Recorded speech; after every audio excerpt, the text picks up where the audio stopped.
Hello and welcome back to this week's video for Finance Fixtory. It's been a while and apologies. There's been a lot going on. Good things though, very good things. And yeah, it's just been really busy behind the scenes.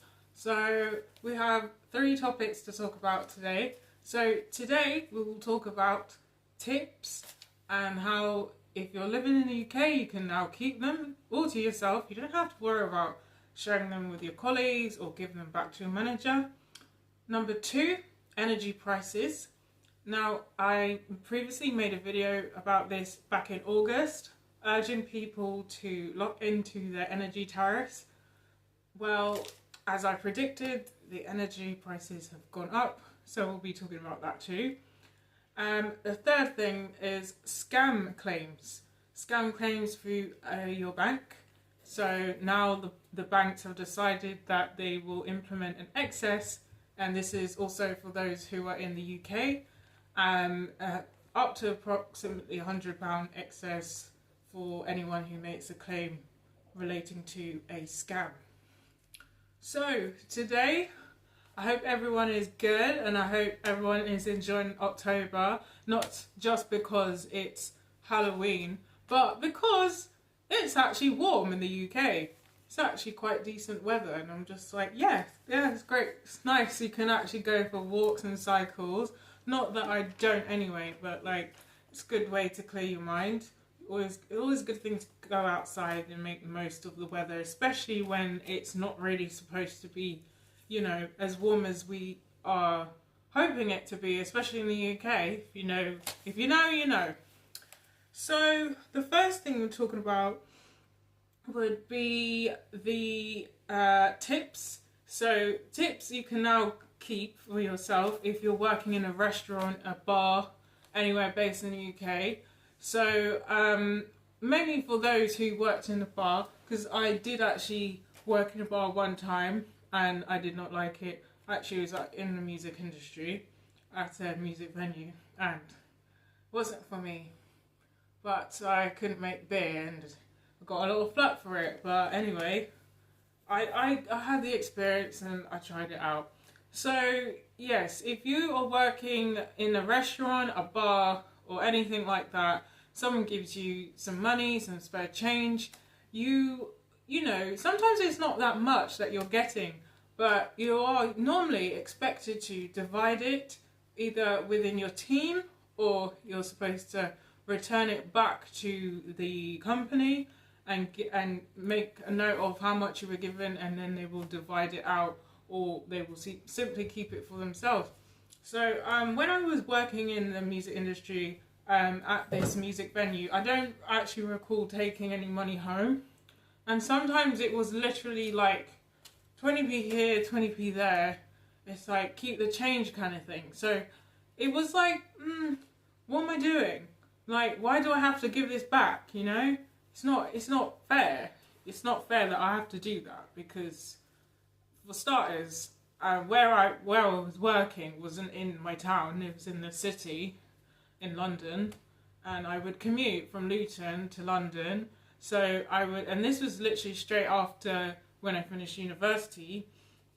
I commuted, and this was every evening or whenever they had shifts. And it was just very tiring because I'd get home at 1 a.m. and the train fare was like £10. And this was exactly 10 years ago. So yeah, the struggle was real because I wanted to work within the music industry and that was like the closest thing I could get at a music venue, I suppose. But it was a lot, and occasionally we got some tips. Sometimes we didn't. Sometimes, for the most part, the punters weren't very happy. They were just like, I mean, it was at a concert, so we had Kate Bush playing for like 10 nights straight. So yeah, it was a lot of work, like constant. She did 10 dates like back to back. I don't know if anyone remembers that, but apparently it was like a huge thing at the time because she hadn't performed in like so many years. And she was coming back and everyone was like, okay, you need to do the best that you can possibly do and you need to get in all the money that you can. So yeah, it was a lot really, but I don't recall making any like additional money for it. And to be honest, music venues back then, I think the wage was like £6 an hour. So yeah, if your train was £10, and then you weren't making much. And I don't think even the people live in London, because obviously the train fare was a lot cheaper back then than it is now. But I don't know, anyone wasn't making money unless you walked to the venue to do some work. But aside from that, when stuff like that happens, having tips would be a great thing to keep for yourself, because you could use it as a top up to help you even go to work, to buy the food for work. Because of course, when you I think I used to get hungry when I used to finish the shift and then travel back home and stuff. And, you know, a lot of places aren't open at that time. I used to get in home at like 1 a.m. and I used to cycle from the station. And it was just, I don't know. I've had to do a lot of trekking in my lifetime. But,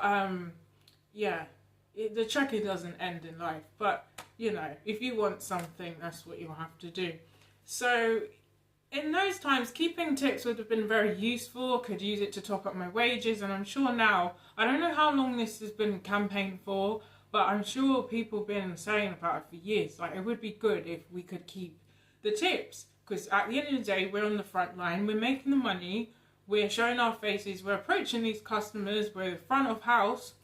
And if you're the front of house, you know, like, it's not always easy.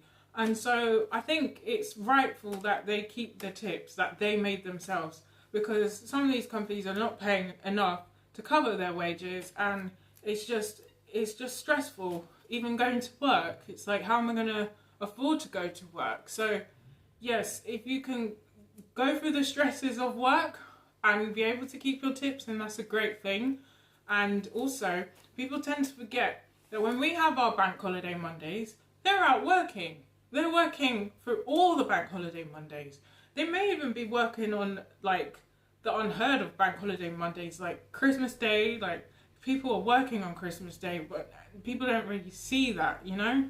Because everyone's, like, in their own bubble. But there are people, they have to work on Christmas Day. I know there are some pubs and stuff. Maybe some, like, village pubs. And also local ones, they have, like, Christmas mornings, and you can get your breakfast and your lunch and stuff. I think it's good, like, if you're lonely on those days and you don't have anyone to, like, hang out with, then that's a good thing. But at the end of the day, people are working. Whether they're getting double pay or not, we don't know, because if you're working, for example, in retail on bank holiday, you're not going to get double pay. Well, from my experience, we didn't. When working in River Island, it was just a lot of stuff, but you know, a lot of bad stuff. But no one got nothing near to double pay, nothing. So those who are actually, you know, working, you know, front of house, serving customers, you know, waking up early, trekking to work, doing all that they can to put food on the table for their families, I think it's a great thing that they're able to keep their tips. So the second topic is energy prices. So I may have said that the second topic was the third, but we'll go to the second. Second topic is energy prices. So yes, as I predicted, the energy prices have increased as of the 1st of October 2024. Now, if you refer to my last video, which I did back in August, I mentioned that I had a very strong feeling. I just felt that, because this has happened before, I predicted that the prices would decrease, and then I predicted in July. We don't know what we'll be paying in a few months, and I did have like a, I don't know, like a premeditation type thing. What do you call it? Premeditation or meditation, or I had like a thought, and it was very real. And the same thing happened last time when the electricity went down. I predicted that it would go down the rates would go down on the 1st of October 2023, and they did. I don't know what would be the outcome for winter. All I know is that it's important to lock in the rates now, because you may have also got information that interest rates have gone down as of July, determined whether they go up or down. And the 1st of January as well is as another date, and then you have the 1st of April, 1st of July. So it's like all the quarters of the year. That's how you remember where you got to, if you're not also, side note, if you're not someone who's into reviewing your personal finances, those dates are key dates to look out for, because you will know that, okay, these are the quarters, the 1st of January, the 1st of April, and the 1st of July, and then the 1st of October. So each of those months, you're actually going into different seasons. You're approaching different seasons, approaching different times of the year. And, you know, when the clocks go forward or back, if you live in the UK or some of the world. Clocks going back as well next week, which is highly annoying. But anyways, if you're living in the UK, that is. But on a side note, keep note of those dates, because that's when the financial changes usually happen, like inflation and etc. So, the prices have gone up again. But I did say I've had a strong feeling that in October it would go back up. And it did. So I do hope that at least some of you have locked into your energy tariffs when they had hit the lowest they had, I believe, in approximately about 2 years. I think it's 2021. That's when things started increasing. So it'd be 3 years, wouldn't it? But yes, it went down. And it was quite reasonable, and it was summer, so it's like, we don't need as much electricity now, and we can be outside, enjoy the natural sunlight. But now it's like, okay, it gets dark at officially the sun sets, say, like October, and October the 21st right now, so the sun will be setting just before 6 p.m. So that means it starts getting dark around 5 or approaching 5. So we're using a lot more electricity. So it's a bit colder now. There's not as much heat, and we need more light. So if you're someone who, does an office job and you're working from home, you're like, oh my gosh, you start to realize that, oh my gosh, I'm sitting in the dark. I'm like, when did this happen? But it happens, and you start to realize as well, like when you're waking up in the dark. But if you wake up at 7, you're okay. If it's not been raining previously, you'll be fine. But if it has been raining, you're just going to be waking up in the dark.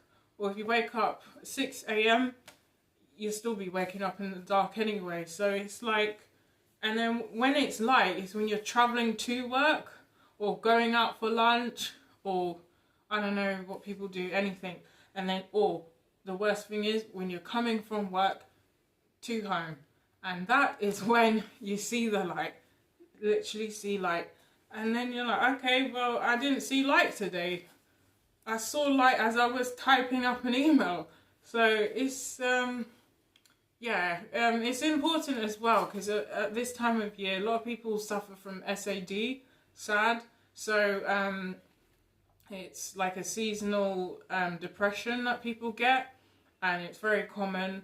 So it's very important, although this year has been very peculiar for many reasons, it's very important that people get their fresh air, or whatever there is left of it, They need to go out, need to go cycling, need to do some activities, need to just get out of the home, because I feel like, I don't want to speak into just existence again, but I think people just need to be out. Especially this year, it's been very intense for lots of people. So there's been a lot of good things happening, but there's also been a lot of challenging things happening. So I've derailed completely. But it's it's part of Finance Fixtory. We do talk about positivity, carrying positive energy, and being out in the sun is you're gonna get your natural vitamin D.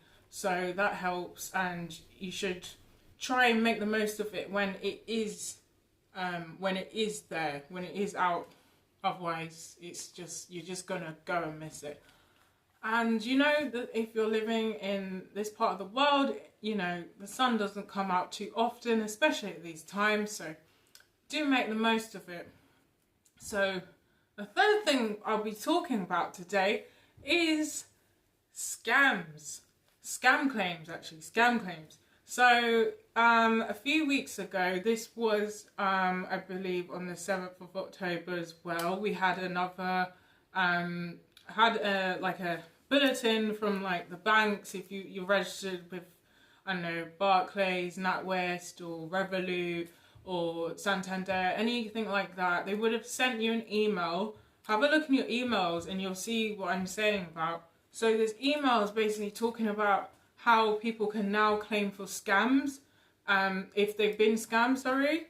So if you've been scammed, this could be in the form of, you know, someone's taken money out of your account without you knowing, or someone is pretending that they're down in another town and they've somehow cloned your bank card and they're spending money that you never authorized, and you're like, how is this happening? But it is happening.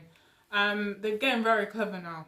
So now the banks, you know, since lockdown, there's been them Royal Mail scams, or there's text message scams saying that you've got package in the post, it's coming. We tried to knock for you, but you weren't there. It's like, listen, I know what I ordered, and I didn't order anything, so I don't know what you're talking about. But yeah, they will fool you. And the worst thing is, if you're not you're not tech savvy, or you have like grandparents or people that are not very in tune with like smartphones, it's really quite worrying for them, because they're getting these text messages thinking that, oh yeah, this is real and we're about to get scammed today, because they didn't know otherwise. And it's also like that TV show Scam Interceptors, where they're like watching the scammer like try and take money from the person.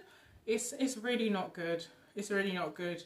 And they're getting real clever now. So it's like, I don't know. Now I think the banks are getting real fed up of it, because it's so common. And now they're saying that if you're with a business, or it's your personal account, you can only make a claim up to £85,000 if you're in the UK, and yeah, you have to pay an excess of at least £100. So if someone gets scammed £1,000, say if you got scammed £1,000, right, you'd only get back 900. What if that was a gift? What if that was like a bonus? I mean, honestly, I don't think that's fair, because like you do pay bank fees and bank charges and everything. I know people are going to argue like, yeah, it is fair, but that's your money that you work hard for. And I feel like, especially if you work in corporate, you're always getting trained on stuff like this. But not everyone is going to be trained on stuff like this. So, like I say, not everyone's going to be like savvy with their phones. So it's really not fair to be like, yeah, we're going to charge you an excess and we're going to cap it. It's not quite fair. So the only thing I can suggest at this point is that if you do have a smartphone, make sure you have all types of security necessary to that brand, that you install on your phone, that you keep your phone updated so that hackers can't do nothing. You don't store everything on your phone. You try and memorize stuff, because they're saying, I remember, you know, when phones became more of a thing, people saying don't write stuff down. I mean, it's up to you. Whatever you do, whatever you feel comfortable with, or just mix it up so that if anything does happen, you've got a backup of this information. But obviously you don't tell anyone where, you don't disclose of where it is or anything like that. But like, yes, just, you know, have everything up to date on your phone, because people don't realise how important that is. That will really save you, because if something's not up to date, then it can be detrimental to your phone. So really try and update things, and also don't be careless when it comes to your phone as well. Like, someone could steal it when you go out in public. Don't be like walking down the street having all the phone calls in the world and not being aware of your surroundings. And I know here I'm talking about attracting potential bad people to like take your phone and stuff, but you know, people can do cloning. They can listen to your conversations. They can find out where you know, details about you. So always be mindful of your phone conversations as well. And yeah, just be mindful of where you're buying stuff from. So, you know, what they say to us in like corporate training and stuff, they say, oh, you know, don't click on any link. So always check like a different way that, you know, for example, if your friend or family member sent you a link saying, oh, I'm stuck, click on this link. Don't, just check, like call them. Like, I know people are scared of calling people these days, but just call them and be like, is this you? Did you send me this? Because it doesn't sound like you. And even if it did sound like them, always good to check. Because people, one thing I learned this week, when I did some training, I learned that, well, people can literally like hack a system and pretend to send an email on their behalf being like, oh, you need to come to this meeting. I know we've heard that, yeah, people, what do you call it, impersonate others. Like, scammers impersonate others and stuff like that. But, like, it's the fact that they literally have the audacity to send an email and be like, look, you need to log into this Teams at 6 p.m. because we're having a meeting about laying people off. And it's like, and we're going to talk about, like, wages and stuff. I don't know, but it's just, I don't know, that would be a red flag in my mind, because I'm sure you would have, like, some sort of, like, personal meeting about them, maybe a little build-up, but you know what? You can't really have a set way of doing these things anymore, because people or scammers are going to come and like infiltrate and copy the routine. So yeah, routine is not always a good thing. So yes, just be vigilant really.